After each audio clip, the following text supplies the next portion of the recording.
오늘 주신 하나님의 말씀은 창세기 43장 1절에서부터 15절까지 말씀입니다. 제가 13절, 14절 읽도록 하겠습니다. 내 아우도 데리고 떠나 다시 그 사람에게로 가라. 전능하신 하나님께서 그 사람 앞에서 너희에게 은혜를 베푸사 그 사람으로 너희 다른 형제와 베냐민을 돌려보내게 하시기를 원하노라. 내가 자식을 잃게 되면 이르리로다. 아멘.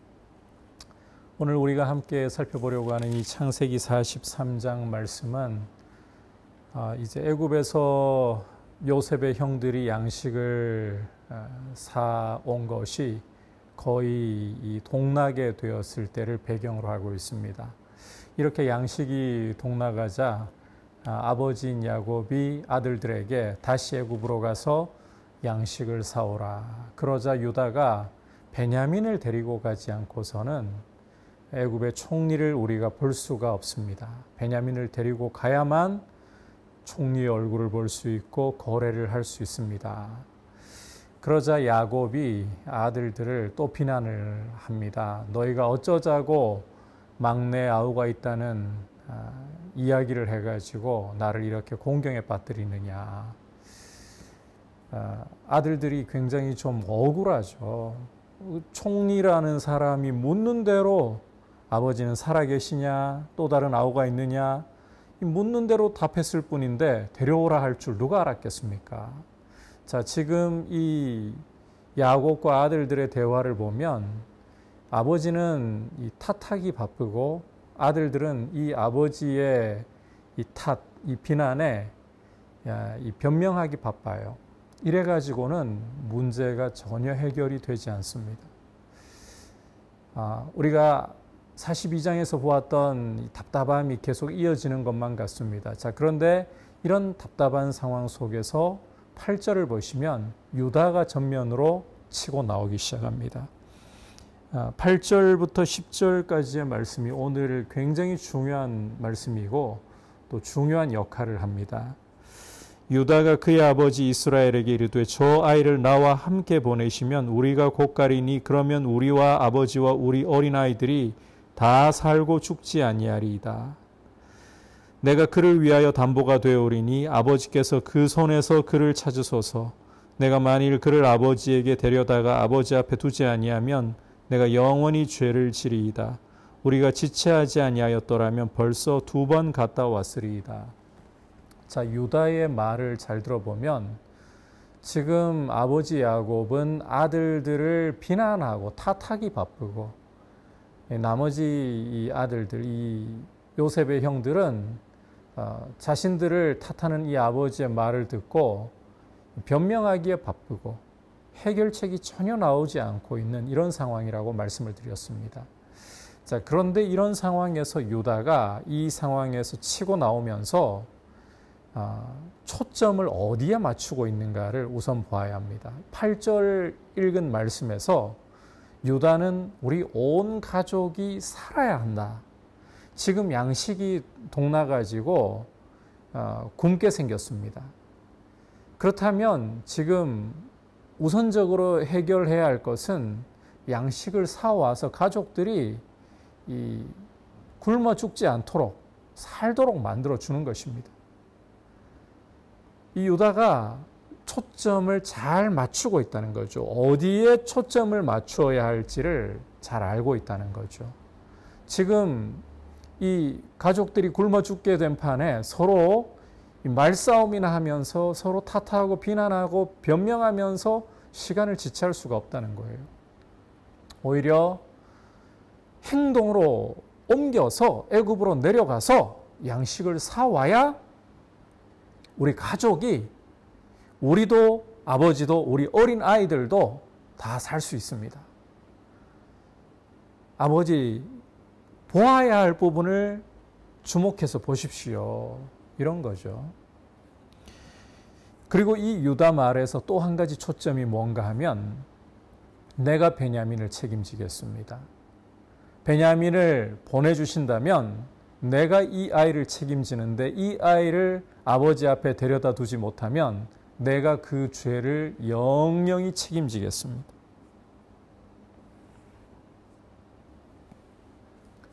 그러면서 우리가 지체하지 않았더라면 벌써 2번은 다녀왔겠습니다. 42장에서 르우벤이 이 장자라고 이 문제를 나름대로 해결해 보겠다고 베냐민을 맡겨달라고 아버지에게 부탁하는 것을 보았습니다. 그런데 이 르우벤의 말을 들어보면 자기는 쏙 빼놓고 만약에 베냐민을 데리고 갔다가 다시 아버지께로 돌려보내지 못한다면 내 2 아들들을 죽이십시오. 자기는 책임지려 하지 않고 자기 아들들 죽이라고. 그런데 유다는 자기가 베냐민을 위한 담보물이 되고 또 자기가 베냐민을 데리고 오지 못한다면 그 죄를 영영히 지겠다. 자신을 던지고 있습니다. 가족들을 살리기 위해 자신을 던지고 있습니다. 이런 유다의 모습을 보면 창세기 37장에서 요셉을 팔 때와는 전혀 다른 모습이죠. 창세기 37장에서는 유다가 이 손에 피를 묻히기보다는 그래도 동생인데 손에 피를 묻히기보다는 우리 손으로 더러운 짓도 하지 않고 이익도 취하고 그러면서 요셉을 가차없이 애굽의 노예로 팔아버리는 이런 아주 무책임한 모습을 보였습니다. 그리고 창세기 38장에서는 집안의 대를 이어야 하는데 자기 아들 엘과 오난이 악해서 하나님이 죽이신 것을 며느리가 잘못 들어와서 내 아들 다 죽었다. 며느리 탓하고 집안의 대를 이으려고 하지 않는 그런 무책임한 모습을 보였었죠. 하지만 이 다말 사건 이후에 유다에게 변화가 일어난 것 같아요. 정확히 그것 때문만인지는 모르겠습니다만 어쨌든 간에 그 이후에 유다에게 분명한 변화가 일어난 것 같아요. 이제는 이 온 가족들이 야곱도 아버지인 야곱도 또 이 10형제들도 다 서로 이 비난하고 변명하기에 바쁘고 이 집안을 살리는 이 부분을 누구도 해결해내지 못하고 있는 판국에 유다는 우리가 초점 맞춰야 할 것은 비난과 변명이 아니라 집안이 사는 것입니다. 해결책에 제대로 초점을 맞추고 있고 또 베냐민을 보내주시는 것이 집안이 살 수 있는 길이고 베냐민에 대해서는 나를 던져서 그 무책임하던 유다가 나를 던져서 이 아이를 대신할 겁니다. 책임지는 모습을 보이고 있다는 거예요. 이게 하나님이 당신의 백성에게 원하시는 모습이라는 겁니다. 하나님의 백성은 살리는 길을 볼 줄 알아야 돼요. 서로 비난하고 탓하고 변명하고 이래가지고는 어떤 문제 앞에서 해결도 나지 않고 사는 길이 열리지 않아요. 오히려 어떻게 우리가 서로를 살릴까? 그리고 책임 있게 자신의 역할을 받아들이려고 하는 모습. 이게 하나님 백성의 정직함, 진실함, 하나님이 원하시는 모습이라는 것입니다. 자, 이런 유다의 모습을 보고서 이제 놀라운 일이 한 가지 벌어집니다. 11절부터 14절까지를 보시면 이 야곱에게서 놀라운 변화가, 심경 변화가 일어나고 있어요. 그 전까지 아들들을 비난하고 탓하기 바빴던 이 야곱이 자 11절부터 어떻게 말하는가 하면 그들의 아버지 이스라엘이 그들에게 이르되 그랄진대 이렇게 하라. 너희는 이 땅의 아름다운 소산을 그릇에 담아가지고 내려가서 그 사람에게 예물로 드릴지니 그리고 12절을 보면 너희 손에 갑절의 돈을 가지고 너희 자루 아귀에 도로 넣어져 있던 그 돈을 다시 가지고 가라. 혹 잘못 있었을까 두렵다. 그 다음 13절이 정말 중요합니다. 내 아우도 데리고 떠나 다시 그 사람에게로 가라. 베냐민을 보내고 있죠. 자, 이 13절을 가능케 하는 그 이유가 이제 14절에 나오는데 오늘 말씀에서 이 14절도 굉장히 중요한 말씀으로 보셔야 돼요. 전능하신 하나님께서 그 사람 앞에서 너희에게 은혜를 베푸사 그 사람으로 너희 다른 형제와 베냐민을 돌려보내게 하시기를 원하노라. 내가 자식을 잃게 되면 이르리로다. 지금까지 야곱은 이 요셉을 잃고 난 이후로부터 하나님이라는 말을 도무지 하질 않았습니다. 그리고 이 요셉을 잃고 난 이후에는 베냐민으로 그 편애가 옮겨가서 베냐민에게 집착하는 모습만 보였을 뿐입니다. 그런데 이제 야곱의 눈에 이 모든 상황 속에서 누가 보이기 시작하느냐? 전능하신 하나님이 보이기 시작하는 거예요. 자신이 형 에서의 낯을 피해 바단 아람으로 도망하던 때부터 외삼촌 라반의 집에서 그렇게 이 노예처럼 착취당하면서 고생하던 그 상황 속에서도 돌봐주시고 복을 주셨던 하나님.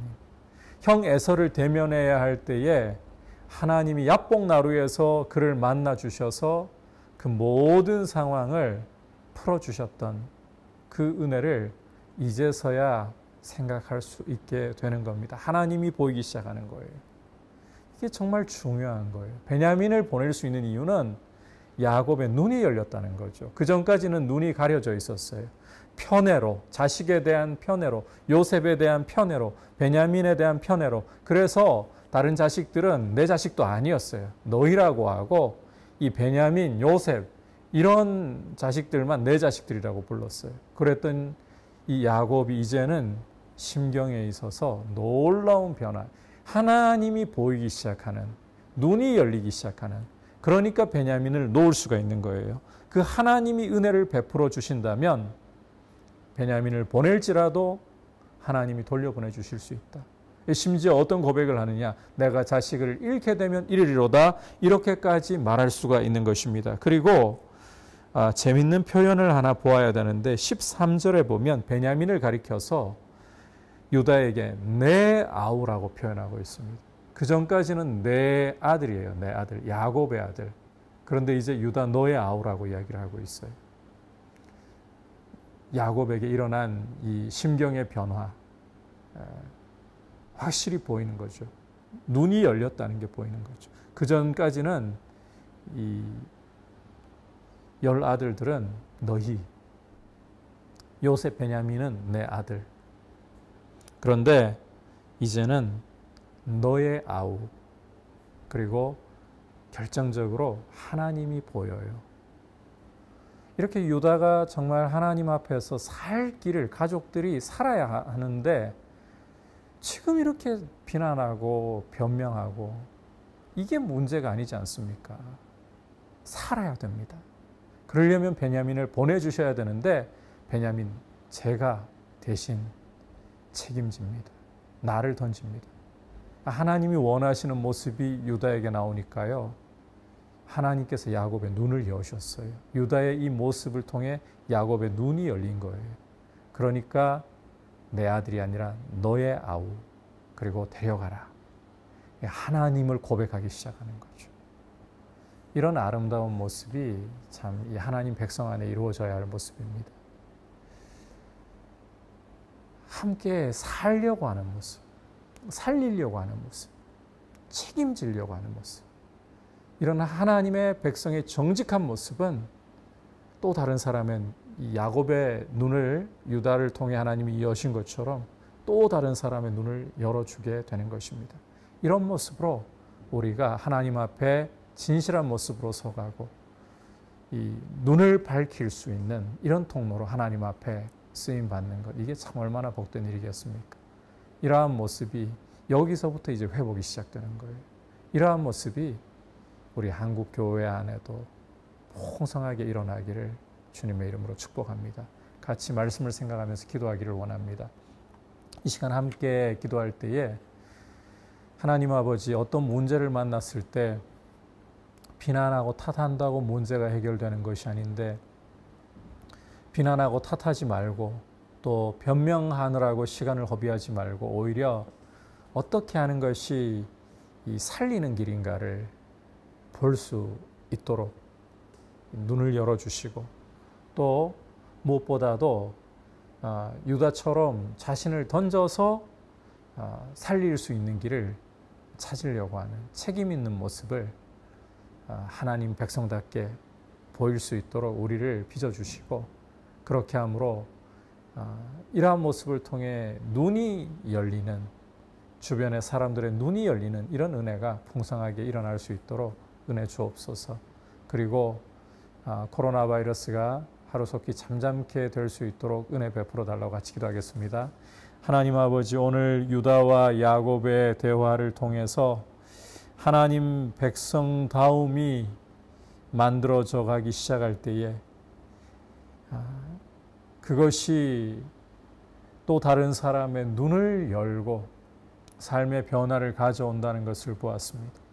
비난하고 탓해서는, 변명으로서는 어떤 문제도 해결되지 않았지만, 그러나 유다가 함께 살아갈 수 있는, 온 가족을 살릴 수 있는 길을 초점을 맞추며 보면서 또 자신을 내어 던져서 책임 있게 살릴 길을 찾을 때에 야곱의 눈이 열려서 하나님을 보기 시작하고 베냐민을 놓을 수 있는 그러한 모습이 일어나는 것 보았습니다. 우리도 이렇게 함께 살 길을 볼 수 있도록, 또 내 자신을 던져서 하나님의 생명의 길을 볼 수 있도록 그렇게 책임 있는 모습을 가지게 하시고, 우리의 하나님 백성다운 책임 있는 모습을 통해 또 다른 사람의 눈을 여는 통로로 쓰임받게 하여 주옵소서.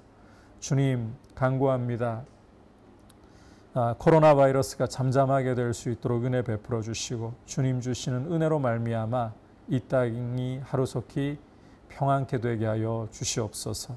예수님의 이름으로 기도드립니다. 아멘.